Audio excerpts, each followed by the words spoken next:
ओम शांति। 11/4/2022 की मुरली है। मधुर महावाक्य सुनते हैं बाबा से। मीठे बच्चे, तुम्हारी बुद्धि में सारा दिन सर्विस के ही ख्यालात चलने चाहिए। तुम्हें सबका कल्याण करना है, क्योंकि तुम हो अंधों की लाठी। प्रश्न में कहा, ऊंच पद पाने के लिए मुख्य कौन सी धारणा चाहिए? उत्तर में कहा, ऊंच पद तब मिलेगा जब अपनी कर्म इंद्रियों पर पूरा कंट्रोल होगा।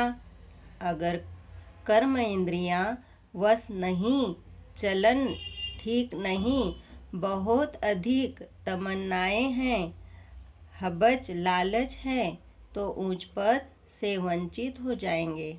ऊंच पद पाना है तो माता पिता को पूरा फॉलो करो, कर्म इंद्रियों जीत बनो। गीत चला, नयनहीन को राह दिखाओ प्रभु। ओम शांति। प्रदर्शनी के लिए यह गीत बहुत अच्छा है।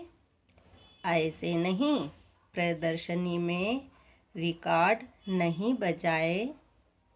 बाबा ने कहा, प्रदर्शनी में रिकॉर्ड नहीं बजाए जा सकते। इस पर भी तुम समझा सकते हो, क्योंकि पुकारते तो सब हैं, परंतु यह नहीं जानते हैं कि जाना कहाँ है और कौन ले जाएगा। जैसे कि ड्रामा अथवा भावी वश भक्तों को भक्ति करनी है। जब भक्ति पूरी होती है तभी बाप आते हैं। कितने दर दर भटकते हैं, मेले मलाखंडे लगते हैं, दिन प्रतिदिन वृद्धि को पाते जाते हैं। श्रद्धा से तीर्थों पर जाना, भटकना चलता ही आता है। बहुत समय हो जाता है तो भी गवर्नमेंट स्टैंप आदि बनाती रहती है। फिर बाबा कहते, साधुओं आदि के भी स्टैंप बनाती है, बर्थडे मनाते हैं। यह सब है रावण राज्य का अथवा माया का भभका। उनका भी मेला मलाखड़ा चाहिए। आधा कल्प से तुम रावण राज्य में भटकते रहे। अब बाबा आकर रावण राज्य से छुड़ाए राम राज्य में ले जाते हैं। दुनिया यह नहीं जानती कि आप ही पूज्य, आप ही पुजारी। यह महिमा किसकी है? पहले 16 कला संपूर्ण पूज्य रहते हैं, फिर 2 कला कम हो जाती है तो उनको सेमी कहेंगे। फिर बाबा आगे समझाते हैं, फूल पूज्य फिर 2 कला कम होने से सेमी पूज्य कहेंगे। तुम जानते हो, पुजारी से फिर पूज्य बन रहे हैं, फिर सेमी पूज्य बनेंगे। अब इस कलयुग के अंत में हमारा पुजारी पने का पार्ट खत्म होता है। पूज्य बनाने लिए बाबा को आना पड़ता है। बाबा ने कहा, पूज्य बनाने के लिए बाबा को आना पड़ता है। अब बाबा विश्व का मालिक बनाते हैं। विश्व तो यह भी है, वह भी होगा। वहाँ मनुष्य बहुत थोड़े होते हैं। एक धर्म होता है, अनेक धर्म होने से भी हंगामा होता है। अब बाबा आया है लायक बनाने। जितना बाबा को याद करेंगे उतना अपना भी कल्याण करेंगे। देखना है कि कल्याण करने का कितना शौक रहता है। जैसे आर्टिस्ट है, उनको ख्याल रहता है ऐसे ऐसे चित्र बनाएं जिससे मनुष्य अच्छी रीति समझ जाएं। समझेंगे हम बेहद के बाप की सर्विस करते हैं। बाबा फिर समझाते हैं, भारत को स्वर्ग बनाना है। प्रदर्शनी में देखो कितने ढेर आते हैं। तो प्रदर्शनी के ऐसे चित्र बनाए जो कोई भी समझ जाए कि यह चित्र एक्यूरेट रास्ता बताने वाले हैं। मेले मलाखंडे आदि जो है वह तो उनके आगे कुछ भी नहीं है।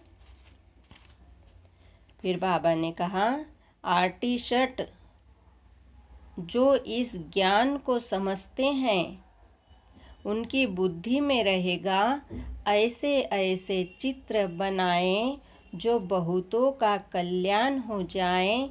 रात दिन बुद्धि इस बात में लगी रहे। बाबा ने कहा, रात दिन बुद्धि इस बात में लगी रहे। इन चीज़ों का बहुत शौक रहता है। मौत तो अचानक आता है। अगर जूती आदि की याद में रहे, मौत आ गया तो जुत्ती जैसा जन्म मिलेगा। यहाँ तो बाप कहते हैं देह सहित सबको भूलना है। यह भी तुम समझते हो कि बाप कौन है। कोई से पूछो, आत्माओं के बाप को जानते हो? कहते हैं नहीं। याद कितना करते हैं, मांगते रहते हैं। देवियों से भी जाकर मांगते हैं।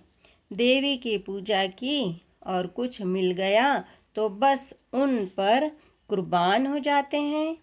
फिर पुजारी को भी पकड़ लेते हैं, वह भी आशीर्वाद आदि करते हैं। कितनी अंधश्रद्धा है। तो ऐसे ऐसे गीतों पर प्रदर्शनी में भी समझा सकते हो। यह प्रदर्शनी तो गांव-गांव में जाएगी। बाप गरीब निवाज है, उन्हों को जोर से उठाना है। साहूकार तो कोटों में कोई निकलेगा। प्रजा तो ढेर है। यहाँ तो मनुष्य से देवता बनना है। बाप से वर्षा मिलता है। पहले पहले तो बाप को जानना चाहिए कि वह हमको पढ़ाते हैं। इस समय मनुष्य कितने पत्थर बुद्धि है। देखते भी है इतने सेंटर्स पर आते हैं, सबको निश्चय है।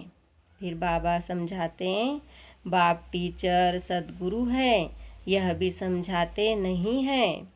बाबा ने कहा यह भी समझते नहीं है। एक दूसरा गीत भी है कि इस पाप की दुनिया से वह भी अच्छा है। यह पाप की दुनिया तो है ही भगवानुवाच, यह आसुरी संप्रदाय हैं, मैं इनको देवी संप्रदाय बनाता हूँ। फिर मनुष्यों की कमेटियाँ आदि यह कार्य कैसे कर सकती। यहाँ तो सारी बात ही वृद्धि की है। भगवान कहते हैं तुम पतित हो, तुमको भविष्य के लिए पावन सो देवता बनाता हूँ। इस समय सभी पतित हैं। पतित अक्षर ही विकार पर है। सतयुग में वाइसलेस वर्ल्ड थी, यह है विशेष वर्ल्ड। कृष्ण को 16,108 रानियां दे दी है। यह भी ड्रामा में नूंद है। जो भी शास्त्र बनाए हुए हैं उनमें ग्लानि कर दी है। फिर बाबा ने समझाया, बाबा जो स्वर्ग बनाते हैं उनके लिए भी क्या क्या कहते हैं अभी तुम जानते हो। बाबा हमको कितना ऊंच बनाते हैं, कितनी अच्छी शिक्षा देते हैं। सच्चा सच्चा सत्संग यह है, बाकी सब है झूठ संग। ऐसे को फिर परम पिता परमात्मा आकर विश्व का मालिक बनाते हैं। बाप समझाते हैं, बच्चे तुमको अब अंधों की लाठी बनना है। जो खुद ही सच्चे नहीं है वह फिर औरों की लाठी क्या बनेंगे। भल कर के ज्ञान का विनाश नहीं होता। बाबा ने कहा, भल कर के ज्ञान का विनाश नहीं होता। एक बारी माँ बाप कहा तो कुछ न कुछ मिलना चाहिए, परंतु नंबरवार पद तो है ना। चलन से भी कुछ मालूम पड़ जाता है, फिर भी पुरुषार्थ कराया जाता है। ऐसे नहीं, जो मिला सो ठीक, पुरुषार्थ से उच्च प्रारब्ध मिलनी है। बिगर पुरुषार्थ तो पानी भी न मिले। इसको कर्म क्षेत्र कहा जाता है। यहाँ कर्म बिगर मनुष्य रह न सके। कर्म संन्यास अक्षर ही रॉन्ग है। बाबा ने कहा, बहुत हट करते हैं, पानी पर आग पर चलना सीखते हैं, परंतु फायदा क्या मिला। मुफ्त आयु गंवाते हैं। भक्ति की जाती है, रावण के दुख से छूटने के लिए छूट कर फिर वापिस जाना है। इसीलिए सब याद करते हैं। हम मुक्ति धाम में जाएं अथवा सुख धाम में जाएं, दोनों ही पास्ट हो गए हैं। भारत सुख धाम था, अब नर्क है, तो नर्कवासी कहेंगे ना। तुम खुद कहते हो फलाना स्वर्गवासी हुआ, अच्छा तुम तो नर्क में हो ना। हेवन के अगेंस्ट हेल है, बाकी वह तो है शांति धाम। बड़े बड़े लोग इतना भी समझाते नहीं हैं। बाबा ने कहा, बड़े बड़े लोग इतना भी समझते नहीं हैं, अपने को आप ही सिद्ध करते हैं। हम हेल में हैं, बड़ी युक्ति से तो है शांति धाम। बाबा ने कहा, हेवन के अगेंस्ट हेल है, बाकी वह तो है शांति धाम। बड़े बड़े लोग इतना भी समझाते नहीं हैं। बाबा ने कहा, बड़े बड़े लोग इतना भी समझते नहीं हैं, अपने को आप ही सिद्ध करते हैं। हम हेल में हैं, बड़ी युक्ति से सिद्ध कर बताना है। यह प्रदर्शनी तो बहुत काम कर दिखाएंगी। इस समय मनुष्य कितने पाप करते हैं, स्वर्ग में ऐसी बातें नहीं होती। बाबा ने कहा, स्वर्ग में ऐसी बातें होती नहीं, वहाँ तो प्रारब्ध है। तुम फिर से अब स्वर्ग में चलते हो। तुम कहेंगे, अनेक बार इस विश्व के मालिक हम बने हैं, फिर अब बन रहे हैं।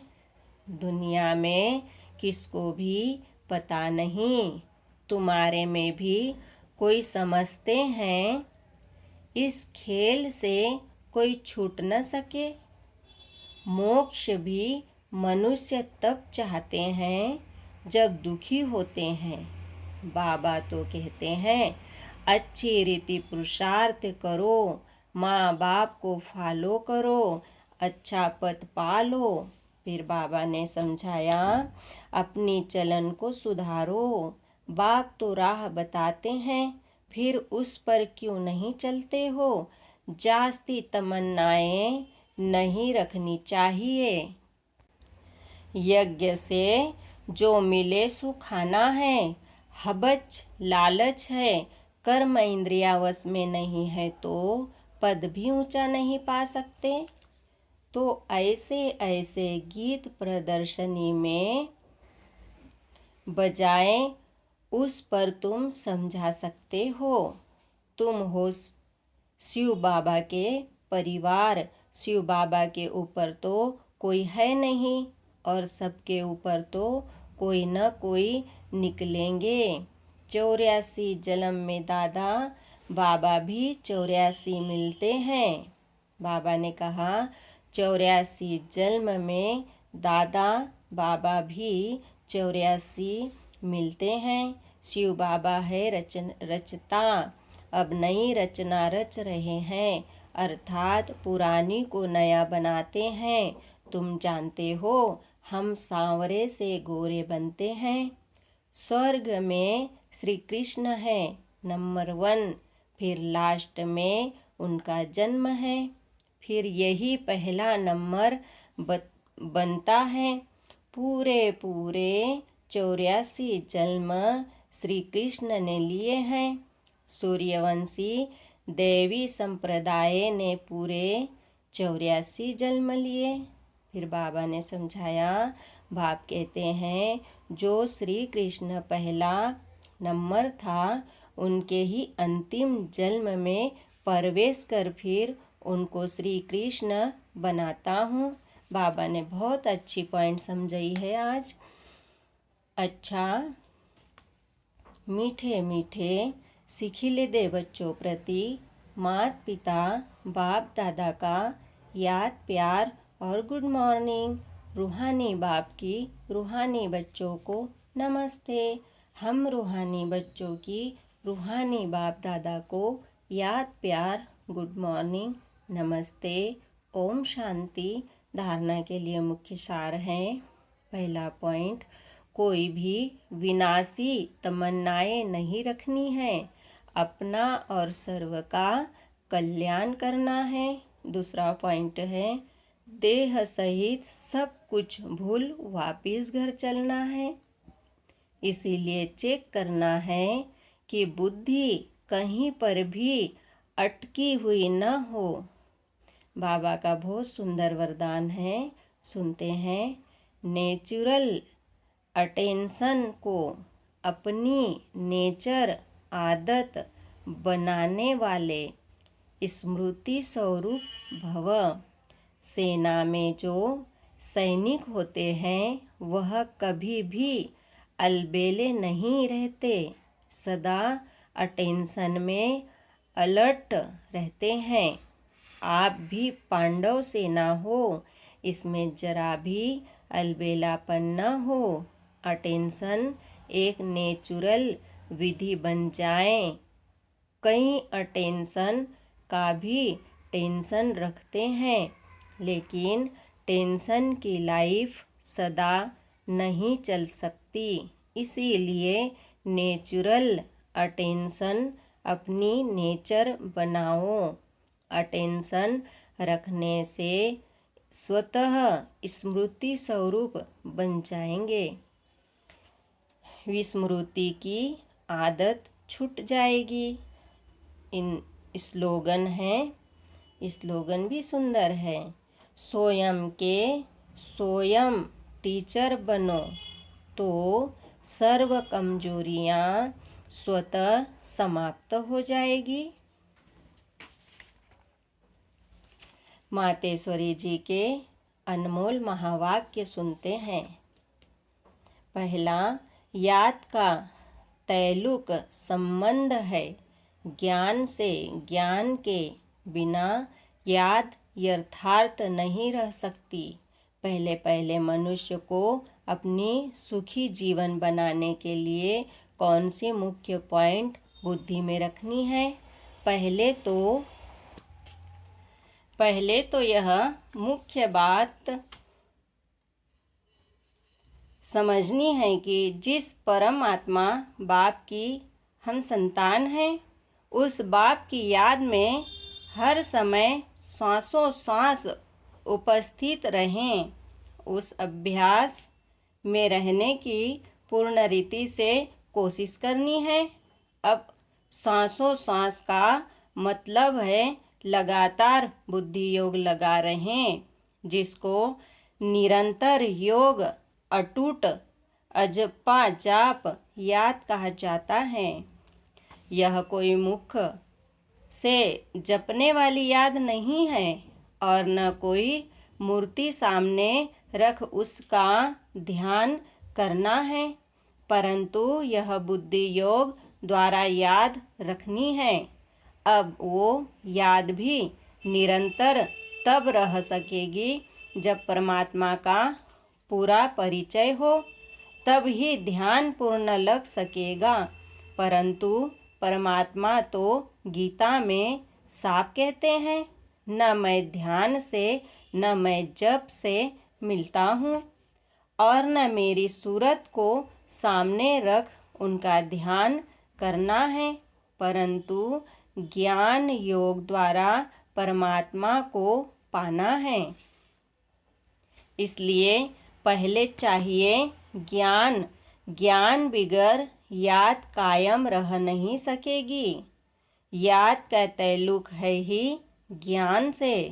अब ज्ञान से चाहे मन से कल्पना करे व बैठकर दर्शन करे, अगर उस देखी हुई चीज का भी पहले ज्ञान होगा तब ही योग और ध्यान ठीक लग सकता है।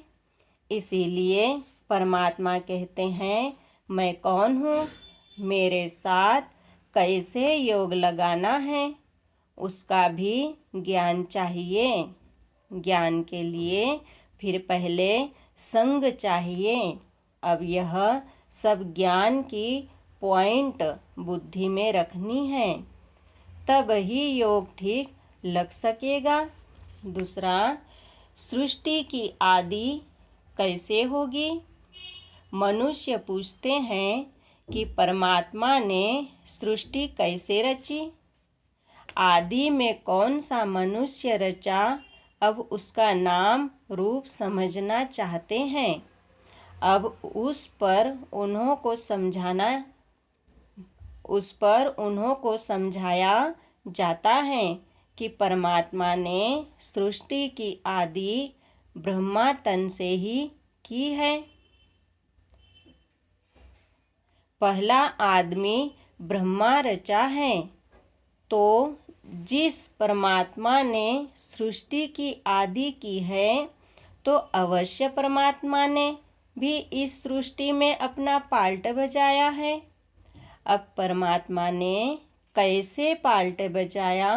पहले तो परमात्मा ने सृष्टि को रचा, उसमें भी पहले ब्रह्मा को रचा, तो गोया पहले ब्रह्मा की आत्मा पवित्र हुई, वही जाकर श्री कृष्ण बनी।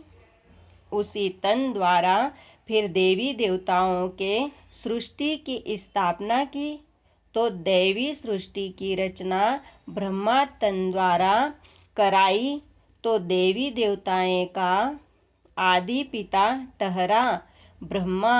ब्रह्मा सो श्री कृष्ण बनता है, वही श्री कृष्ण का फिर अंत का जन्म ब्रह्मा है। अब ऐसे ही सृष्टि का नियम चलता आता है। अब वही आत्मा सुख का पार्ट पूरा कर दुख के पार्ट में आती है, तो रजो तमो अवस्था पास कर फिर शूद्र से ब्राह्मण बनती है। तो हम हैं ब्रह्मावंशी, सो शिववंशी सच्चे ब्राह्मण। अब ब्रह्मावंशी उसको कहते हैं जो ब्रह्मा के द्वारा अविनाशी ज्ञान लेकर पवित्र बनते हैं। दूसरे पॉइंट में बाबा ने समझाया है, ओम शब्द का यथार्थ अर्थ।